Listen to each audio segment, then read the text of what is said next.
O nosso quadro de saúde hoje vai ser super interessante, aliás, sempre é muito interessante, mas hoje nós trouxemos a psiquiatra, a doutora Maria Aparecida Fontana. Ela é uma estudiosa do ser humano, vamos dizer assim, né? Ô Cida, a gente queria falar um pouco sobre o autismo. É uma doença? Não, a gente costuma falar é um desvio, que é um transtorno. É um né? transtorno. A gente usa a palavra transtorno porque geralmente a doença teria a questão da etiopatogenia, de ter uma certeza de qual é a origem. E na verdade se tem estudado bastante, sabe que tem a questão de genética, né? Mas a gente não consegue, como a gente não consegue detectar, não tem um exame, tem bastante estudo nessa área, né? Coisas novas sendo publicadas, mas não é uma coisa que a gente pode dizer, não, é por causa, afirmar, né? Ou encontrar, é esse o gene, né? Fazer um estudo, sei lá, como um cariótipo que a gente faz de repente para uma síndrome de Turner ou síndrome de Down, e não é da mesma forma que a gente procede, então a gente usa a palavra transtorno, né? Hoje a gente se fala transtorno do espectro autista, que envolve o autismo mesmo, né? A síndrome de Asperger e outros transtornos do desenvolvimento, né? A principal característica é a dificuldade de socialização. É mais ou menos uma tríade, vamos dizer, né, principal. Existem vários, né, sinais, mas a questão é a comunicação, que é a alteração, a interação social e a questão de comportamento. Então, eu diria para ti assim, por exemplo, falando da questão da comunicação, é muito comum que essas crianças, elas tenham dificuldades na linguagem, ou ela pode não falar, ou falar tardiamente, certo.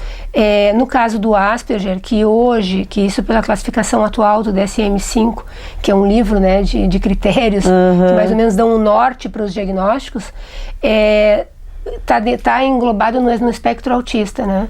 Então, muitas vezes a criança que seria diagnosticada como Asperger, que seria de repente uma forma de autismo com menos comprometimento, ela poderia ter um desenvolvimento da linguagem normal. Né? Entendi. Então, por isso que a gente não é só uma coisa. Então, tem a questão da comunicação, tem a questão da interação social, então uma dificuldade de interagir, né? Não que às vezes a criança não sinta vontade de estar com o outro, mas é uma dificuldade de ler. Eu até estava conversando, né, contigo, o que a gente precisa numa interação, muitas vezes fazer um entendimento do ambiente, né, da coisa subjetiva.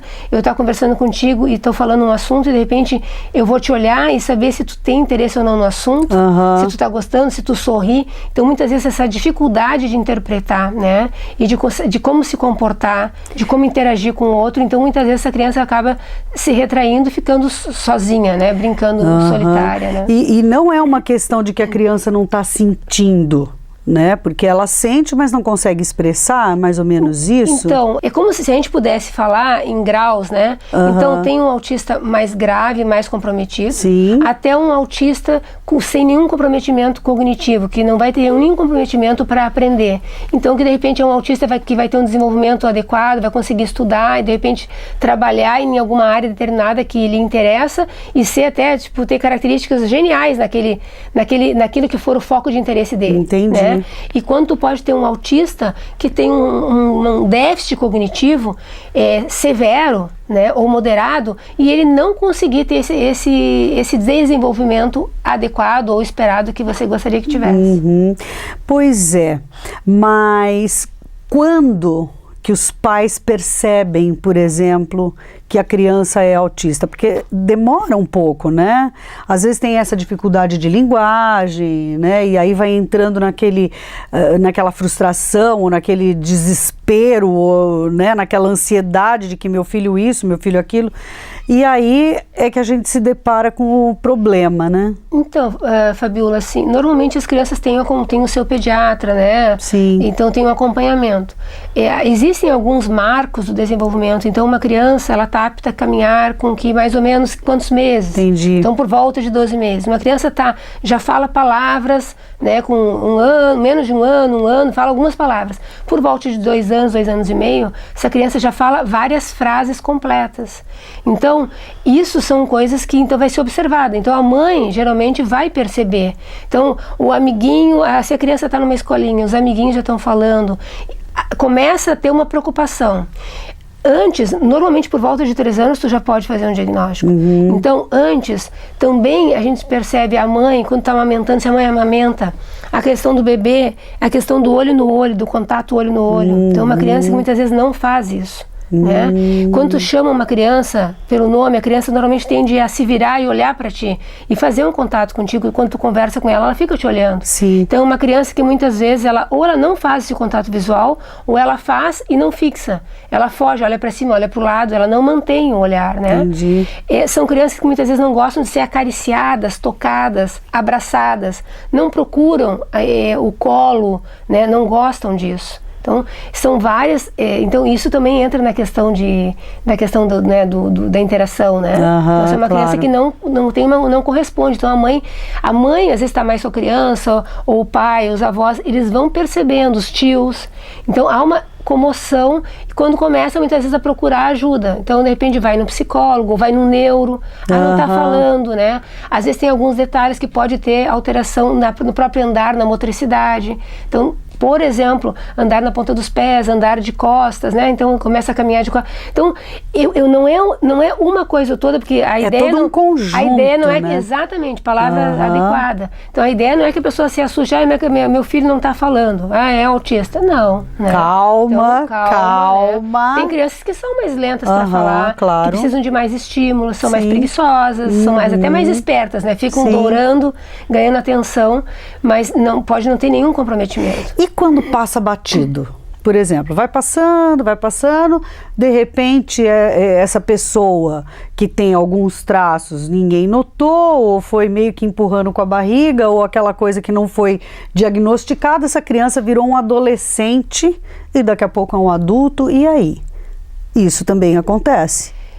Pode acontecer, né? Eu que digo, às vezes a gente encontra hoje, às vezes pessoas adultas, que as pessoas costumam dizer assim, nossa, ele é estranho, né? Ele tem uma batida diferente, ele é estranho.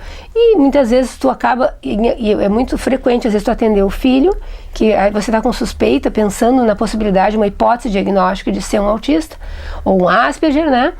E você às vezes se depara com um pai que tem características, né, que provavelmente também passou. Por quê? Porque tinha uma parte cognitiva boa, então de repente alguém se desenvolveu, mas foi alguém que não tinha habilidade social, que se você for atrás, talvez tivesse algum, né, comprometimento, alguns traços, vamos dizer, mas que quando teve um desenvolvimento adequado, ou de repente depende também da atividade que a pessoa exerce, também pode ter menos exigência. Claro. Né? Então, por isso que eu sempre digo, até quando a gente falava do TDAH, que nós chegamos a falar algumas vezes, que quando é muito gritante, geralmente procura ajuda antes.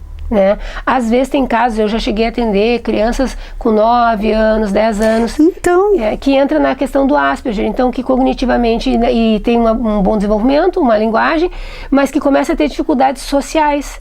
E aí traz e você vê, né, na entrevista com a própria criança, como a gente trabalha muito com isso, então às vezes só ele está olhando a criança e vendo, às vezes você já faz já tem uma ideia, né? Porque é isso, é uma coisa que você faz com muita frequência, já fica com uma ideia. Casos mais graves, então se pegar um autista clássico de livro, então às vezes é uma criança que é mais, que de repente vai vir mais cedo porque os pais vão perceber isso. Então uma criança tem interesse por pequenos objetos que roda, uma criança que às vezes decora um CD inteiro de trás para frente, só quer ouvir aquele CD, o comportamento que eu falei, comportamento repetitivo às vezes, né?